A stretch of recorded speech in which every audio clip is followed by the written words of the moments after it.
Klasifikasi makhluk hidup. Seperti yang kita ketahui bahwa makhluk hidup di bumi ini jumlahnya mencapai ribuan, bahkan jutaan jenis.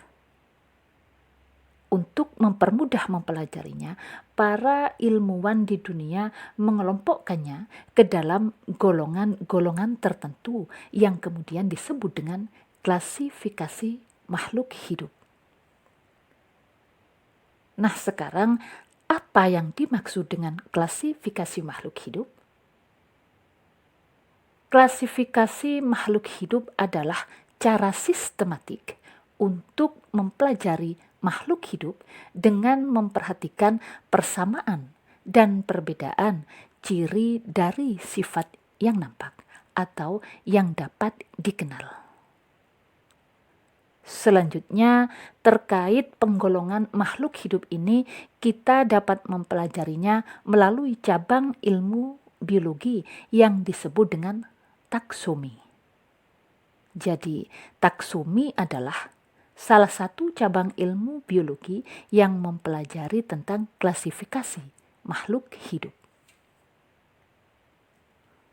Mengingat pengklasifikasian ini sangat bermanfaat bagi manusia, tentunya tujuan awal para ilmuwan melakukan hal ini adalah dengan tujuan utamanya untuk mempermudah manusia dalam mengenali makhluk hidup yang beraneka ragam.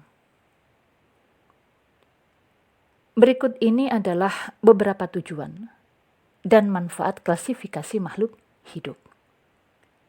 Yang pertama, mengetahui manfaat masing-masing jenis organisme bagi manusia. Yang kedua, mengetahui bahwa antara satu organisme dengan organisme yang lain terdapat saling ketergantungan, atau masing-masing tidak dapat hidup sendiri. Ketiga, mengetahui filogeni atau hubungan kekerabatan makhluk hidup dalam mendukung kelangsungan hidup manusia. Lalu yang keempat, mempelajari evolusi makhluk hidup berdasarkan kekerabatan tersebut.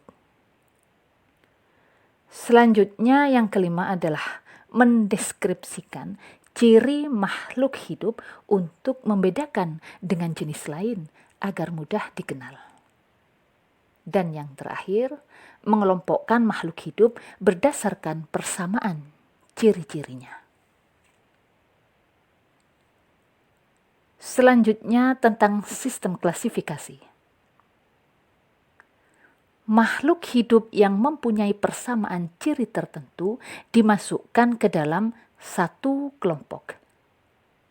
Dan berdasarkan banyak sedikitnya persamaan ciri yang dimiliki, akhirnya disusunlah tingkat-tingkat klasifikasi. Menurut penelitian, ciri-ciri makhluk hidup yang dapat dipakai sebagai dasar pengelompokan diantaranya adalah bentuk tubuh,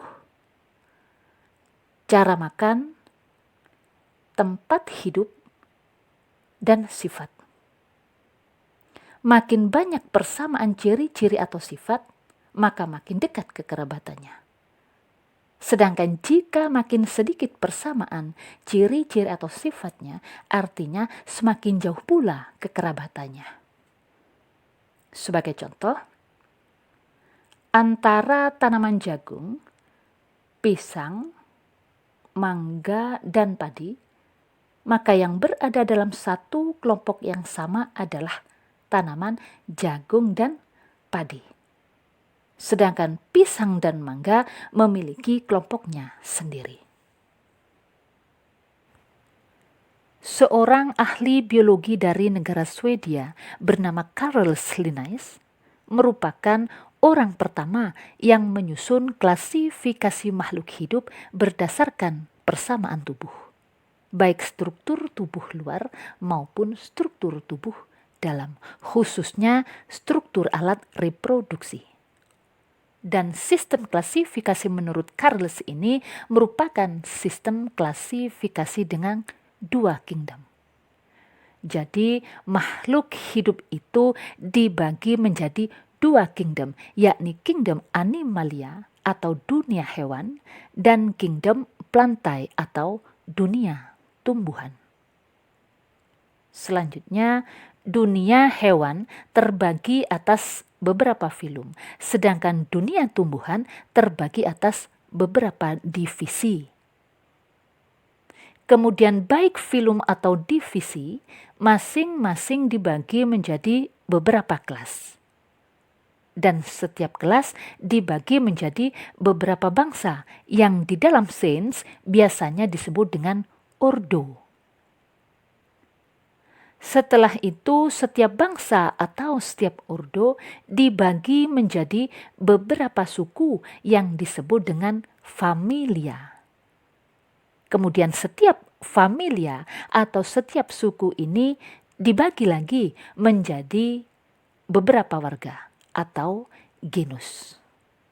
Dan akhirnya setiap marga atau setiap genus ini terbagi dalam beberapa jenis atau spesies.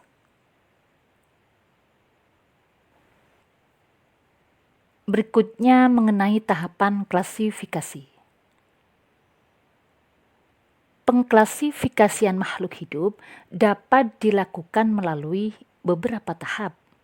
Berikut ini adalah tahapan-tahapannya. Yang pertama adalah tahap identifikasi sifat-sifat atau pencanderaan ciri-ciri makhluk hidup, yakni identifikasi yang dimulai dari ciri-ciri yang tampak dan mudah diamati, baik morfologi, anatomi maupun fisiologi. Yang kedua adalah tahap pengelompokan berdasarkan ciri-ciri yang diamati, yakni hasil dari identifikasi. Jadi, makhluk hidup yang sudah teridentifikasi sifat atau cirinya selanjutnya dikelompokkan berdasarkan sifat atau ciri-ciri tersebut. Kemudian yang terakhir atau yang ketiga adalah tahap pemberian nama takson, yakni pemberian nama pada kelompok yang telah dibuat, baru setelah itu disusun sistem klasifikasi. Dan perlu diketahui bahwa tahap pemberian nama ini merupakan tahap yang paling penting dalam klasifikasi dan mempunyai aturan-aturan tertentu. Berdasarkan hasil pengamatan, bahwa setiap jenis hewan dan setiap jenis tumbuhan mempunyai nama. Maka secara ilmiah, Carolus Linnaeus mempelopori sistem penamaan jenis makhluk hidup dengan memperkenalkan nama ilmiah yang disebut dengan tata nama ganda atau binominal nomenklatur. Nama tersebut diangkat dari gabungan dua bahasa Latin, yakni bi yang berarti dua dan nomenklatur yang berarti nama. Jadi maksud dari binominal nomenklatur ini adalah nama setiap makhluk hidup itu terdiri dari dua kata. Dan ketentuan atau aturan penulisan nama makhluk hidup menurut sistem binominal nomenklatur adalah sebagai berikut. 1. Bahasa yang digunakan yakni menggunakan kata-kata bahasa Latin atau dilatinkan. 2. Setiap jenis makhluk hidup memiliki nama yang terdiri dari dua kata. 3. Kata pertama harus dimulai dengan huruf besar, sedangkan kata yang kedua harus ditulis dengan huruf kecil. 4. Kata pertama menunjukkan genus, dan kata kedua menunjukkan spesies. Yang kelima, kata kedua menerangkan kata pertama. Contohnya, bunga melati dan kentang. Nama ilmiah melati adalah Jasminum sambac. Sambac adalah bahasa Latin yang artinya wangi atau harum. Jadi Jasminum sambac artinya adalah melati yang wangi atau melati yang harum. Contoh yang kedua adalah kentang. Nama ilmiah kentang adalah Solanum tuberosum. Kentang termasuk genus Solanum dan mempunyai umbi besar dalam tanah, maka diberi nama tuberosum yang artinya berumbi di dalam tanah. Maka Solanum tuberosum artinya adalah umbi yang tumbuh di dalam tanah. Dan orang Indonesia menyebutnya dengan nama kentang. Ketentuan atau aturan penulisan yang keenam adalah kata pertama dan kedua digaris bawahi secara terpisah atau dicetak miring atau yang disebut dengan italik. Baiklah, tahapan klasifikasi berikut sistem penamaan terhadap jenis-jenis makhluk hidup telah kita pelajari. Berikut ini adalah tentang cara-cara sistem pengklasifikasian dilakukan. Secara umum, sistem klasifikasi makhluk hidup itu dapat dilakukan melalui 3 cara, yakni sistem klasifikasi alami, sistem klasifikasi buatan, dan sistem filogenik. Yang pertama adalah sistem klasifikasi alami. Sistem klasifikasi alami disusun berdasarkan banyaknya persamaan ciri morfologis atau bentuk luar yang dimiliki oleh makhluk hidup. Lalu yang kedua, sistem klasifikasi buatan. Sistem klasifikasi buatan disusun berdasarkan adanya satu atau beberapa ciri morfologis, alat reproduksi, lingkungan tempat tumbuh, daerah penyebaran tanpa memperhatikan kesamaan strukturnya. Kemudian yang ketiga adalah sistem filogenik. Berbeda dengan kedua sistem yang lainnya, sistem filogenik ini disusun berdasarkan jauh atau dekatnya kekerabatan antar kelompok yang satu dengan kelompok yang lainnya, dan mencerminkan perkembangan makhluk hidup. Akhirnya, Carl Linnaeus memperkenalkan cara pengelompokan makhluk hidup melalui tingkatan-tingkatan kelompok makhluk hidup yang dinamakan takson. Dan temuan Linnaeus adalah membagi sistem klasifikasi makhluk hidup ke dalam 2 kingdom, yakni kingdom animalia atau dunia hewan, dan kingdom plantae atau dunia tumbuh-tumbuhan. Kemudian 2 kingdom ini dibagi ke dalam tingkatan-tingkatan kelompok sesuai dengan urutan takson masing-masing, mulai dari yang tertinggi sampai yang terendah. Dan urutan takson yang dimaksud adalah sebagai berikut. Kingdom Animalia terbagi atas beberapa filum. Sedangkan kingdom Plantae terbagi atas beberapa divisi. Selanjutnya, baik filum maupun divisi dibagi menjadi beberapa kelas. Dan setiap kelas terdiri dari beberapa bangsa, atau dalam bahasa Latin disebut dengan ordo. Selanjutnya, setiap bangsa atau setiap ordo dibagi menjadi beberapa familia atau suku. Kemudian setiap familia atau setiap suku ini dibagi menjadi beberapa genus atau marga. Lalu yang terakhir, setiap genus atau setiap marga ini terdiri dari beberapa jenis atau spesies. Perlu diketahui bahwa sistem klasifikasi makhluk hidup tidak hanya diperkenalkan oleh Linnaeus saja yang mengelompokkan makhluk hidup menjadi 2 kerajaan atau 2 kingdom. Tetapi para ahli taksumi juga ada yang memperkenalkan sistem klasifikasi dalam sistem 3 kingdom, sistem 4 kingdom, dan bahkan sistem 5 kingdom. Perhatikan perkembangan sistem klasifikasi makhluk hidup berikut ini. Yang pertama adalah sistem 2 kingdom. Sistem 2 kingdom mengklasifikasikan makhluk hidup menjadi 2 kerajaan, yakni dunia hewan atau kingdom animalia dan dunia tumbuhan atau kingdom plantae. Yang kedua, sistem 3 kingdom.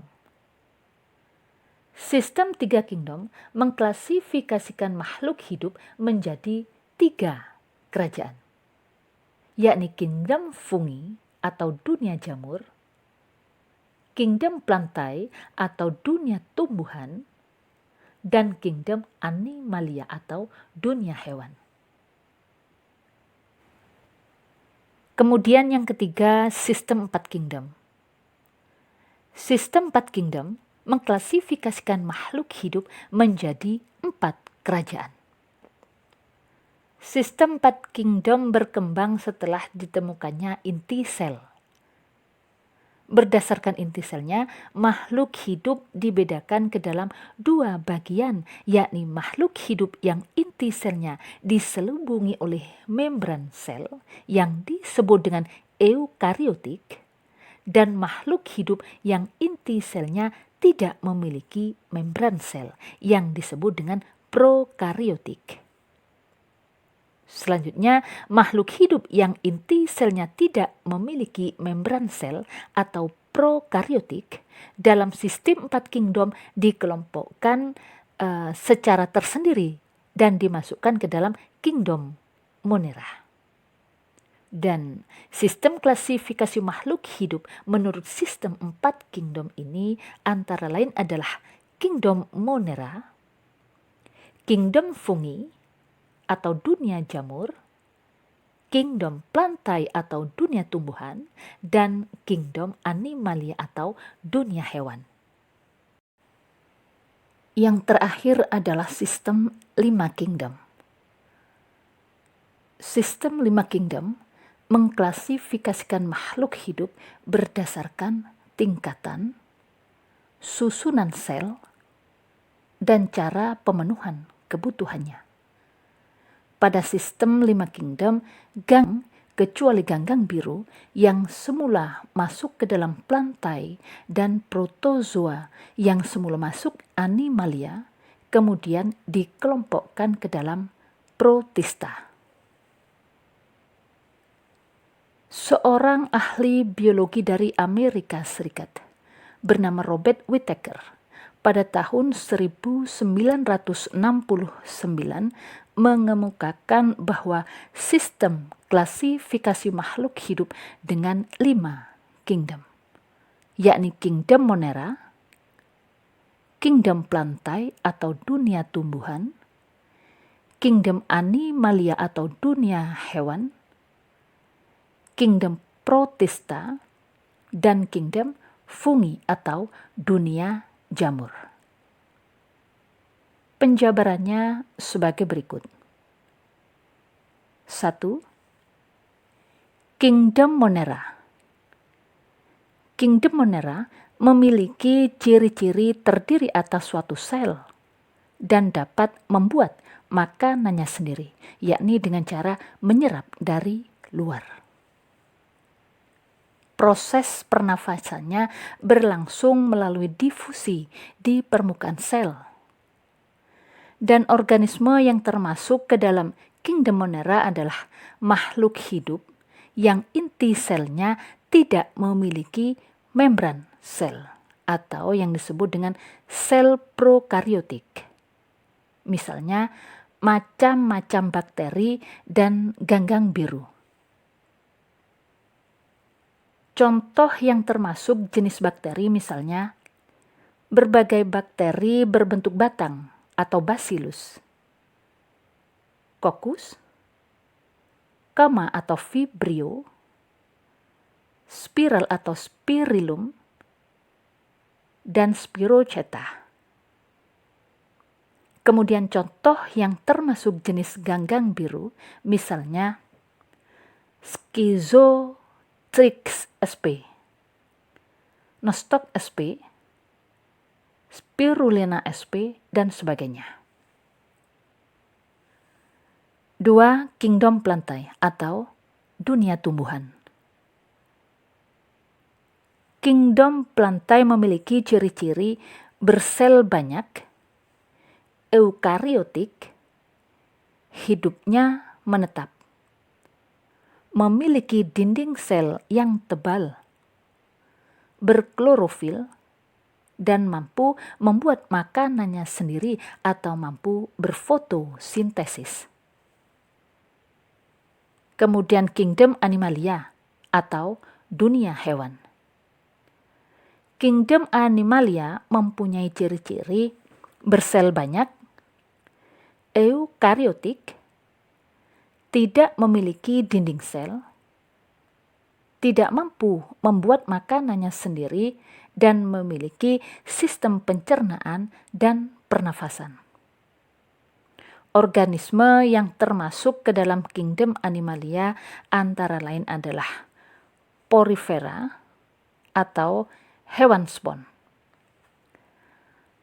Platyhelminthes, Hydrozoa, Nematoda, Rotifera, Annelida, Moluska, Arthropoda, Echinodermata, dan Chordata. Tentang organisme yang termasuk ke dalam Kingdom Animalia. Penjelasannya sebagai berikut. Yang pertama, Porifera. Porifera disebut juga dengan hewan spons, yakni hewan invertebrata yang berhabitat di perairan. Contohnya sikon, spongia, gliona, dan sebagainya. 2. Platyhelminths, yakni mencakup semua cacing pipih kecuali Nemertea. Yang ketiga adalah Hydrozoa. Hydrozoa adalah kelas dari anggota invertebrata atau hewan tak bertulang belakang yang termasuk dalam filum Cnidaria. Perlu diketahui bahwa sebagian besar hewan hydrozoa ini hidupnya di laut dan berkoloni. Dan siklus hidup hydrozoa ini sebagian besar mencakup tahap polip yang aseksual dan tahap medusa yang seksual. Contohnya adalah Obelia. Yang keempat adalah nematoda. Nematoda merupakan kelompok cacing. Filum ini memiliki anggota beragam yang menghuni rentang lingkungan yang sangat luas. Di dalam taksomi, mereka dikelompokkan ke dalam superfilum Edisozoa bersama dengan arthropoda dan hewan-hewan lain yang melakukan eksidis. Contohnya cacing perut, cacing tambang, dan sebagainya. Yang kelima, Rotifera. Rotifera adalah bagian paling penting dari zooplankton air tawar. Ia menjadi sumber makanan besar dan dengan banyak spesies juga berkontribusi terhadap dekomposisi bahan organik tanah. Sebagian besar spesies Rotifera adalah Cosmopotitan, tetapi ada juga beberapa spesies endemik, contohnya Cipalodella vittata Danau Baikal. Kemudian yang keenam adalah Annelida. Annelida merupakan Filum luas yang terdiri dari cacing bersegmen dengan sekitar 15.000 spesies modern. Di antaranya adalah cacing tanah, pacet, dan lintah. Filum ini ditemukan di sebagian besar lingkungan basah seperti air tawar dan di laut. Dan panjang anggotanya mulai dari bawah 1 meter sampai dengan 3 meter. Selanjutnya yang ketujuh adalah moluska. Moluska merupakan hewan triploblastik selomata yang bertubuh lunak. Kedalamnya termasuk semua hewan lunak, baik yang bercangkang maupun yang tanpa cangkang, seperti jenis kerang-kerangan, siput, kiton, cumi-cumi, dan sebagainya. Perlu diketahui bahwa moluska merupakan filum terbesar kedua dalam kingdom Animalia setelah filum Arthropoda. Berikutnya yang ke-8 adalah Arthropoda. Arthropoda merupakan filum terbesar dalam kingdom Animalia atau dunia hewan. Arthropoda mencakup serangga, lipa, udang, laba-laba, dan hewan sejenis lainnya. Biasanya arthropoda ini ditemukan di lingkungan air tawar, laut, darat, termasuk berbagai bentuk simbiosis dan parasit. Kemudian yang ke-9 adalah Echinodermata. Filum Echinodermata adalah filum hewan laut yang mencakup binatang laut, teripang, dan sebagainya. Kelompok hewan ini ditemukan di hampir semua kedalaman laut. Filum ini muncul di periode Kambrium awal dan terdiri dari 7.000 spesies yang masih hidup dan kurang lebih 13.000 spesies yang sudah punah. Lalu yang terakhir atau yang ke-10 adalah Chordata. Filum Chordata merupakan kelompok hewan vertebrata dan beberapa binatang yang mirip invertebrata dengan ciri-ciri yang serupa. Semua anggota kelompok ini pada suatu saat dalam kehidupannya memiliki notochorda, tali saraf dorsal berongga, celah faring, endostyle, dan ekor berotot yang melewati anus. Contoh filum Chordata yang termasuk vertebrata antara lain adalah ikan, amfibi, reptil, burung, dan mamalia. Kingdom yang keempat adalah Kingdom Protista. Kingdom ini terdiri dari semua makhluk hidup yang tidak termasuk plantae atau kelompok tumbuhan dan tidak termasuk animalia atau kelompok hewan. Ciri-ciri Kingdom Protista antara lain adalah bersel satu, inti selnya mempunyai membran atau eukariotik, memiliki alat gerak sehingga dapat bergerak aktif. Beberapa di antaranya memiliki kloropas, mampu membuat makanannya sendiri yakni dengan cara melakukan fotosintesis. Organisme yang termasuk ke dalam Kingdom Protista antara lain adalah protozoa dan ganggang, kecuali ganggang biru. Contohnya Simbela sp, Euglena sp, Amoeba sp, dan Paramecium sp.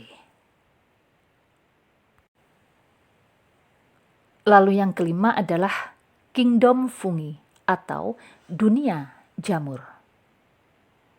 Organisme dalam kingdom fungi terdiri dari satu sel atau banyak sel berbentuk benang-benang dan mempunyai inti sel yang tampak jelas. Jamur ini tidak mempunyai kloropas sehingga tidak mampu membuat makanannya sendiri. Lalu bagaimana jamur-jamur ini memperoleh makanan? Makanan diperoleh dengan cara menguraikan zat-zat di sekitarnya yang diserap melalui rizoid. Apa yang dimaksud rizoid? Rizoid adalah perlengkapan khusus yang berupa alat lekat. Contohnya, jamur bersel satu ialah jamur ragi. Sedangkan jamur yang bersel banyak, contohnya antara lain jamur kayu, jamur payung, jamur kuping, dan jamur merang. Berikut ini kita akan mengklasifikasikan makhluk hidup menjadi dua bagian besar, yakni klasifikasi tumbuhan dan klasifikasi hewan. Yang pertama, klasifikasi tumbuhan. Dunia tumbuhan dapat dibagi ke dalam kelompok-kelompok kecil. Kaitannya dengan sistem klasifikasi adalah sistem klasifikasi tumbuhan beraneka ragam, tergantung dari hasil pemikiran para ilmuwan yang membuatnya. Tetapi secara umum, klasifikasi tumbuhan ini dilakukan berdasarkan ada tidaknya pembuluh di dalam tubuh masing-masing tumbuhan. Maka berdasarkan ada tidaknya pembuluh, tumbuhan dibagi menjadi dua bagian, yakni tumbuhan berpembuluh dan tumbuhan tidak berpembuluh. Yang pertama, tumbuhan berpembuluh. Semua jenis tumbuhan dalam kelompok ini sudah mempunyai pembuluh-pembuluh dengan struktur khusus di dalam tubuhnya yang fungsinya untuk mengangkut zat-zat makanan dan air. Mereka adalah xilem dan phloem atau phloem. Perlu diingat bahwa xilem dan phloem keduanya merupakan salah satu jaringan yang ada pada tumbuhan, yakni jaringan pengangkut atau yang sering disebut dengan jaringan pembuluh. Perbedaan keduanya adalah xilem berfungsi untuk mengangkut air dan mineral dari akar ke daun. Sedangkan phloem berfungsi untuk mengangkut hasil fotosintesis dari daun ke seluruh tubuh tumbuhan. Kembali kepada tumbuhan berpembuluh. Tumbuhan berpembuluh dibagi atas dua kelompok, yakni tumbuhan paku atau Pteridophyta dan tumbuhan biji atau Spermatophyta. Tumbuhan berpembuluh yang pertama adalah tumbuhan paku atau dalam sains disebut dengan Pteridophyta. Tumbuhan paku atau Pteridophyta merupakan jenis tumbuhan yang berkembang biak dengan spora.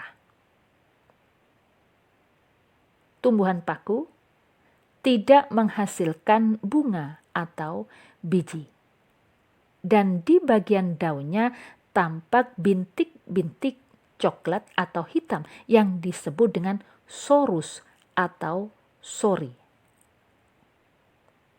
Sorus ini berisi kotak-kotak spora yang tampak seperti serbuk, dilindungi oleh indisium Nah, dengan spora inilah tumbuhan paku berkembang biak.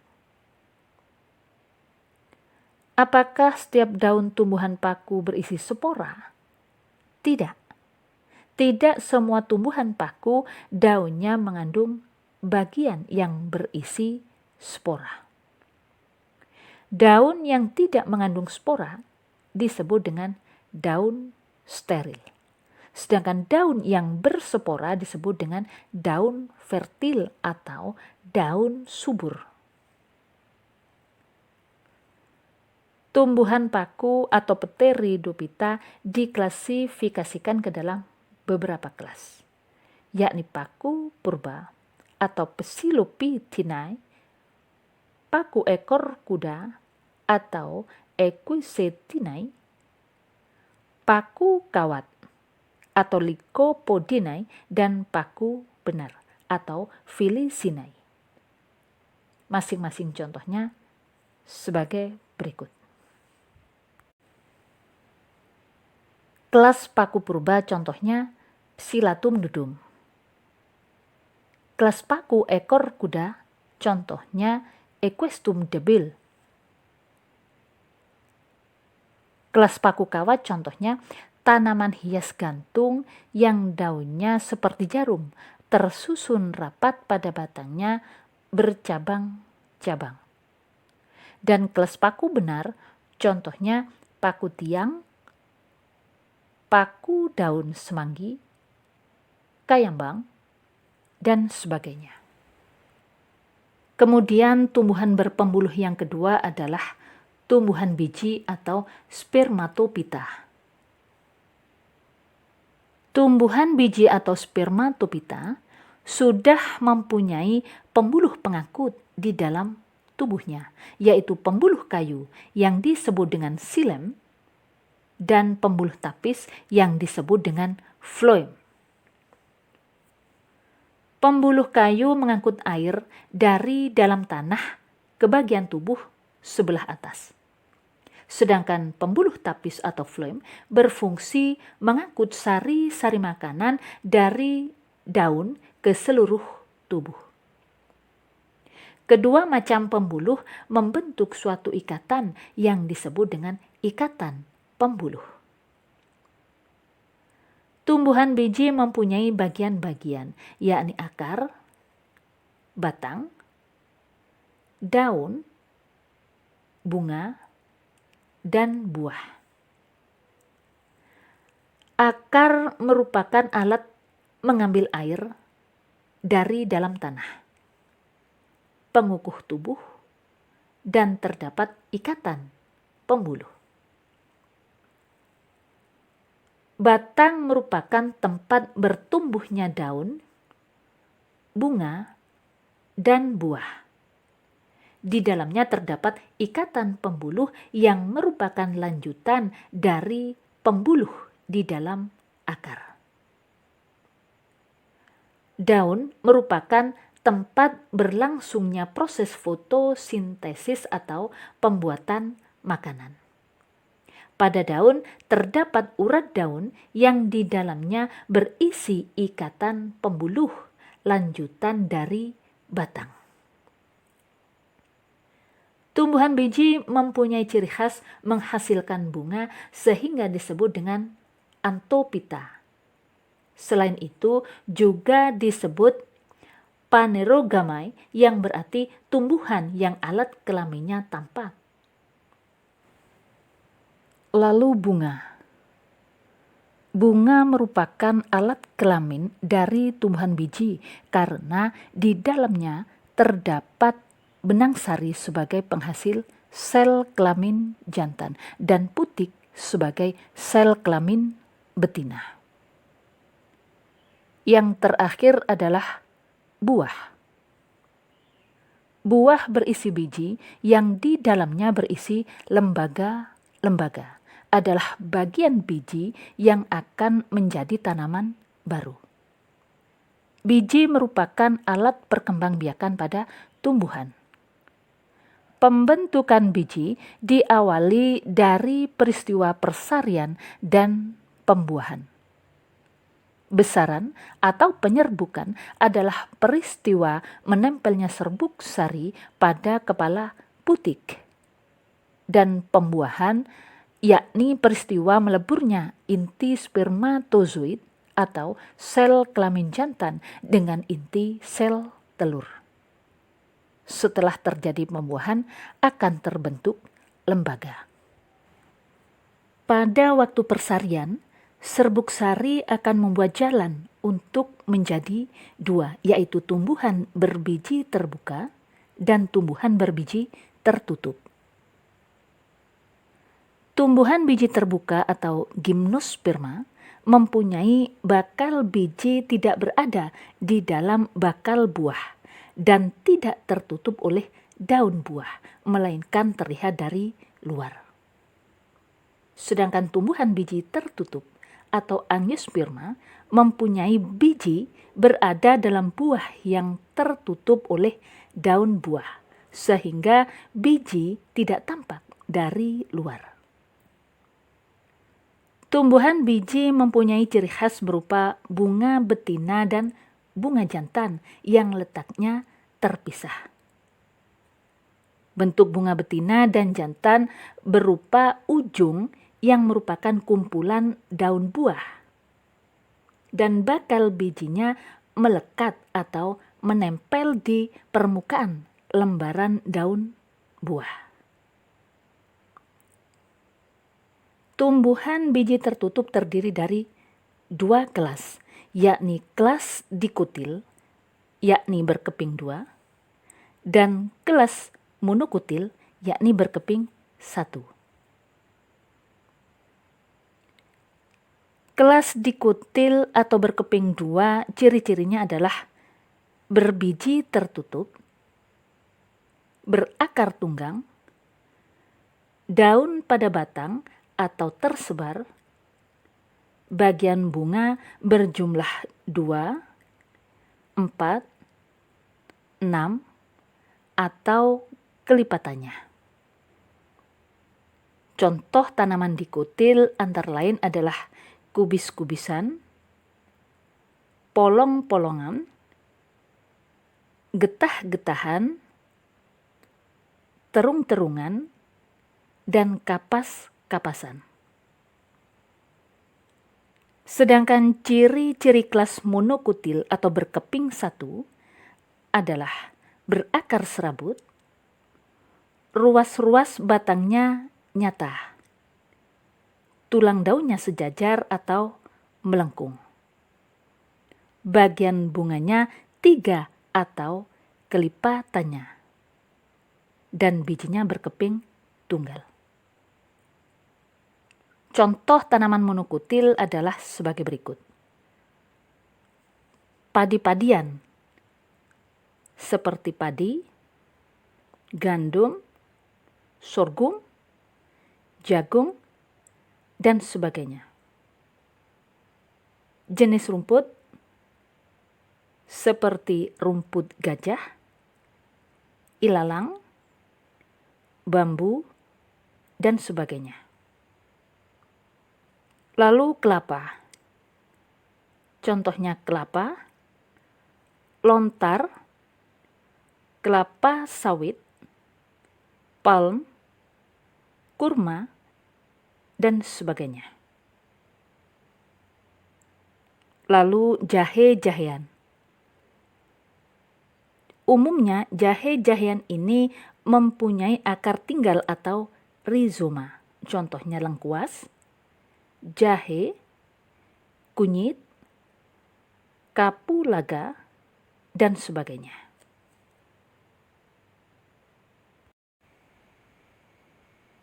Kemudian yang kedua adalah tumbuhan tak berpembuluh.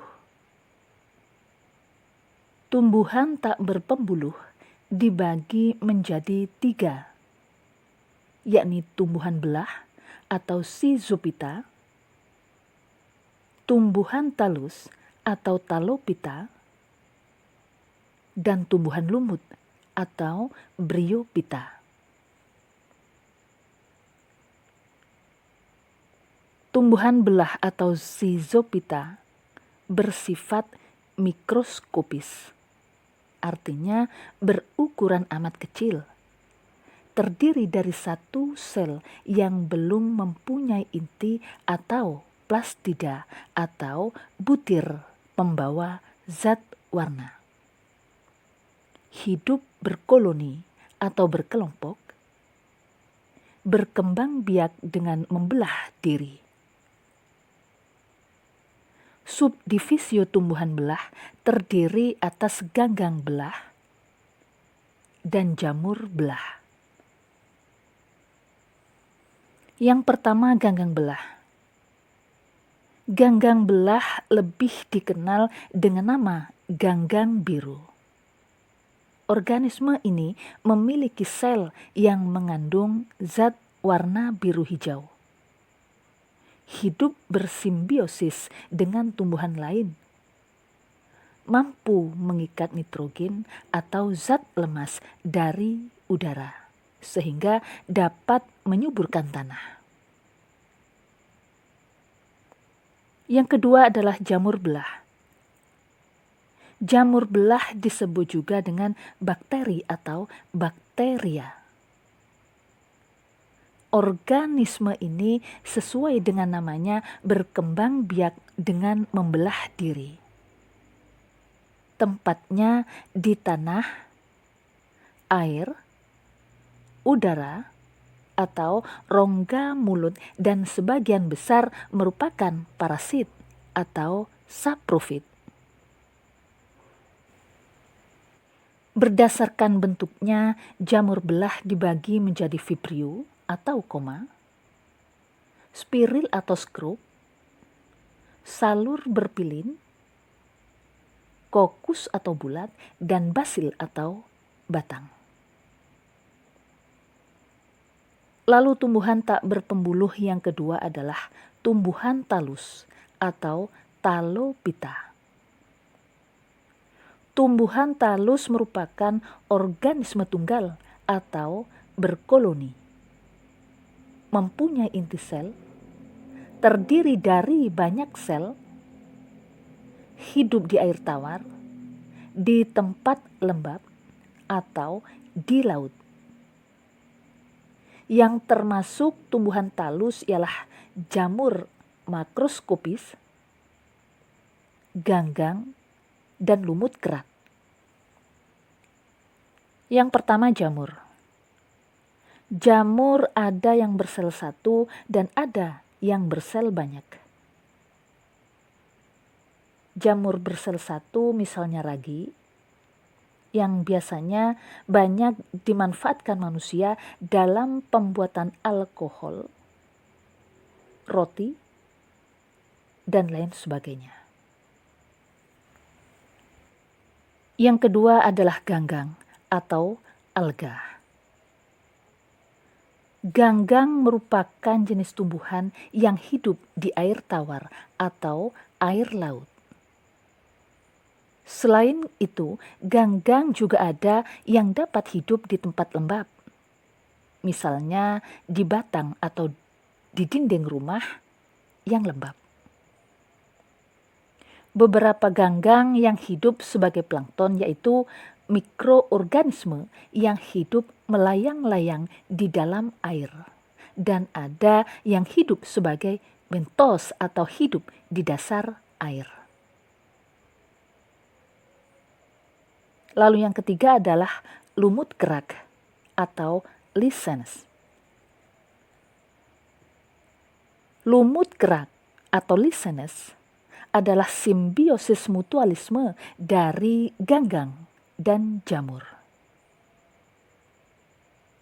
Jamur yang bisa membentuk lumut kerak ialah Basidiomycetes dan Asycomycetes. Alga yang biasa bersimbiosis ialah alga hijau atau alga biru.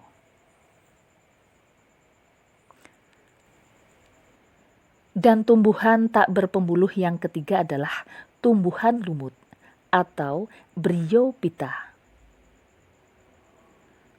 Lumut tergolong tumbuhan tingkat rendah yang hidup di tempat lembab. Lumut mempunyai lembaran-lembaran menyerupai daun berwarna hijau dan mempunyai alat menyerupai akar yang sering disebut rhizoid.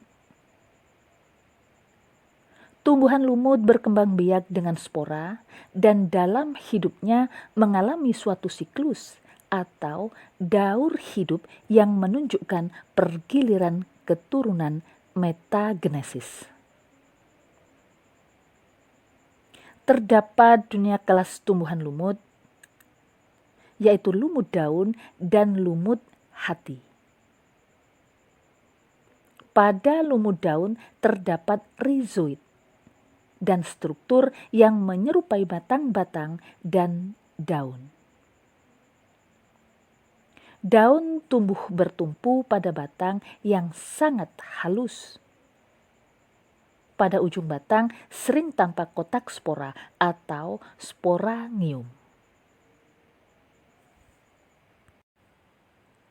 Berikutnya yang kedua adalah klasifikasi hewan. Dunia hewan dibagi menjadi dua kelompok, yaitu invertebrata atau hewan tidak bertulang belakang dan vertebrata atau hewan bertulang belakang. Yang pertama, invertebrata atau hewan tidak bertulang belakang. Hewan-hewan yang tergolong invertebrata merupakan hewan tingkat rendah karena mempunyai sistem tubuh yang sangat sederhana.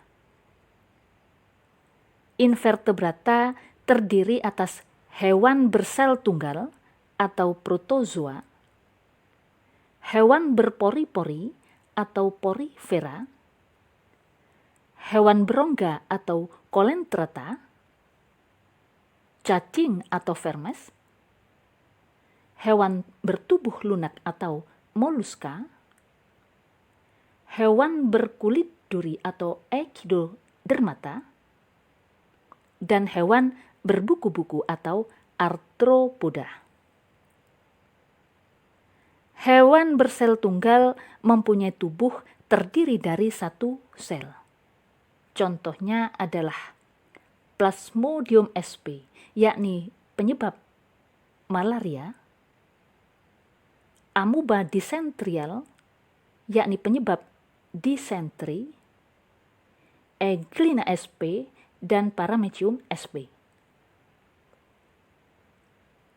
Hewan berpori-pori umumnya hidup di laut, contohnya adalah Spongia sp. Lalu hewan berongga hidup di laut, kecuali hidra seperti ubur-ubur, bunga karang, dan sebagainya. Lalu hewan berkulit duri mempunyai kulit yang berbentuk seperti jarum-jarum kecil dari bahan kersik. Bergerak dengan kaki ambulakral dan hidup di laut. Contohnya adalah bintang laut, bintang ular, teripang, dan sebagainya. Selanjutnya, hewan bertubuh lunak. Sesuai dengan namanya, mempunyai tubuh lunak, mempunyai jangkang atau penguat tubuh. Contohnya adalah kerang, cumi-cumi, gurita, dan sebagainya. Kemudian yang terakhir, hewan berbuku-buku.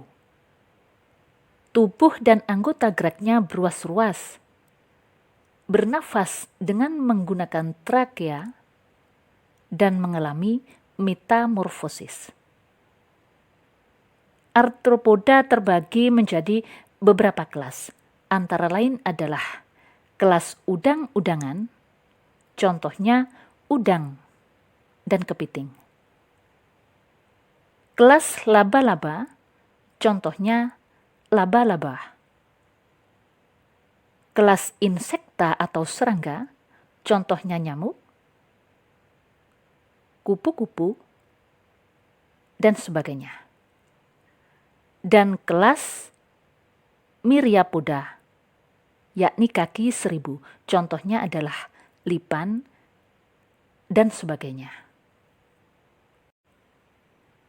Yang kedua, vertebrata atau hewan bertulang belakang.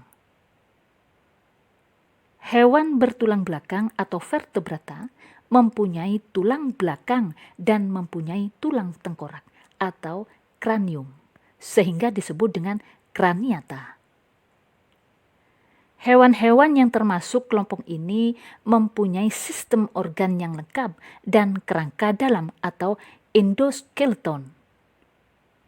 Tubuhnya terdiri dari kepala, badan, ekor, dan 2 alat pasang gerak, serta sistem peredaran darahnya tertutup. Vertebrata terdiri dari 5 kelas, yakni kelas Pisces atau ikan, kelas Amphibia atau amfibi, kelas Reptilia atau reptil, kelas Aves atau burung, dan kelas Mamalia atau hewan menyusui. Yang pertama, kelas Pisces atau ikan. Memiliki ciri-ciri penutup tubuhnya dari sisik, bernafas dengan insang, jantung beruang 2, darah bersih, dan darah kotor bercampur. Bergerak dengan sirip-siripnya, bertelur, dan mengalami proses pembuahan di luar atau fertilisasi eksternal. Kelas Pisces ini terdiri dari 2 kelompok, yakni ikan bertulang rawan dan ikan bertulang sejati. Yang kedua, kelas amfibi. Mempunyai ciri hidup di 2 tempat, yaitu di perairan dan di daratan. Mengalami metamorfosis sempurna, pembuahan berlangsung di luar dan berkembang biak dengan bertelur. Kulitnya licin dan lembab. Bernafas dengan paru-paru dan kulit pada hewan dewasa. Amfibia mempunyai jantung beruang 3 dan termasuk hewan berdarah dingin. Contohnya adalah katak, salamander, katak terbang, dan sebagainya. Yang ketiga adalah kelas reptilia atau hewan melata. Ciri-cirinya adalah hidup di dalam air atau di darat. Umumnya mempunyai bentuk tubuh memanjang. Beberapa hewan mempunyai kaki dan beberapa tidak mempunyai kaki. Ada yang mempunyai perisai dan ada yang tidak mempunyai perisai. Ada yang mengeluarkan bisa atau racun. Berdarah dingin dan jantung beruang 4 dengan sekat tidak sempurna. Terdiri dari kelompok kura-kura, kelompok ular, kelompok cecak, dan bangsa buaya atau krokodila. Yang keempat adalah kelas burung atau aves. Mempunyai ciri utama dapat terbang menggunakan alat gerak berupa sayap. Berdarah panas dan jantung beruang 4. Berkembang biak dengan bertelur yang bercangkang keras. Proses fertilisasi atau pembuahannya adalah internal. Bulu merupakan alat penutup tubuh dan mempunyai alat mulut berupa paruh. Burung dibagi menjadi 2 kelompok, yaitu burung yang dapat terbang dan burung yang tidak dapat terbang. Contohnya burung yang tidak dapat terbang adalah burung unta, penguin, kasuari, kiwi, dan sebagainya. Sedangkan contoh burung yang dapat terbang antara lain adalah merpati, burung elang, cendrawasih, dan sebagainya. Yang terakhir, kelas mamalia. Kelas ini mempunyai ciri utama mempunyai kelenjar susu atau kelenjar mama. Tubuh ditutup oleh rambut. Jantung terbagi menjadi 4 ruang bersekat sempurna sehingga berdarah panas. Berkembang biak dengan cara melahirkan kecuali platypus yang berkembang biak dengan bertelur. Hewan yang termasuk mamalia umumnya hidup di darat kecuali paus, duyung, dan lumba-lumba. Contoh mamalia bertelur ialah platypus. Mamalia berkantong misalnya kanguru, koala, dan sebagainya. Mamalia tak bergigi misalnya terenggiling, lagomorfa misalnya kelinci. Mamalia pengerat ialah tikus, tupai, dan sebagainya. Dan karnivora misalnya kucing, anjing, beruang, dan sebagainya.